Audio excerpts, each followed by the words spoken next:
கரூர் துயர சம்பவம் குறித்து தமிழக ஐஜி அஸ்ரா கார்க் தலைமையில் நடந்த எஸ்ஐடி விசாரணை விவரங்கள், வாக்குமூலங்கள் மற்றும் ஆவணங்கள் கரூர் நீதிமன்றத்தில் ஒப்படைக்கப்பட்டன. விரைவில் இந்த வழக்கை சிபிஐ விசாரிக்க உள்ளது. கரூர் துயர சம்பவத்தை விசாரிக்கும் சிபிஐக்கு முழு ஒத்துழைப்பு கொடுப்போம், எங்களிடம் உள்ள அனைத்து ஆதாரங்களையும் அளிப்போம் என்று தவிக கொள்கை பரப்பு செயலாளர் அருண்ராஜ் கூறினார்.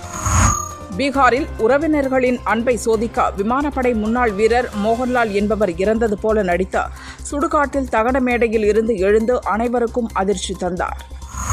போர் நிறுத்தம் வந்த பிறகும் காசாவில் பதற்றம் ஓயவில்லை. ஹமாஸ் அமைப்பினருக்கும் காசாவின் செல்வாக்குமிக்க ஆயுத குழுவான டக்முஷ் பிரிவைச் சேர்ந்தவர்களுக்கும் இடையே நடந்த துப்பாக்கிச் சண்டையில் 32 பேர் கொல்லப்பட்டுள்ளனர்.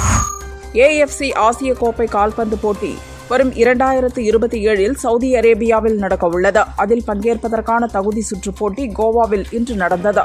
அதில் சிங்கப்பூரை எதிர்த்து விளையாடிய இந்திய அணி தோல்வியை தழுவியது.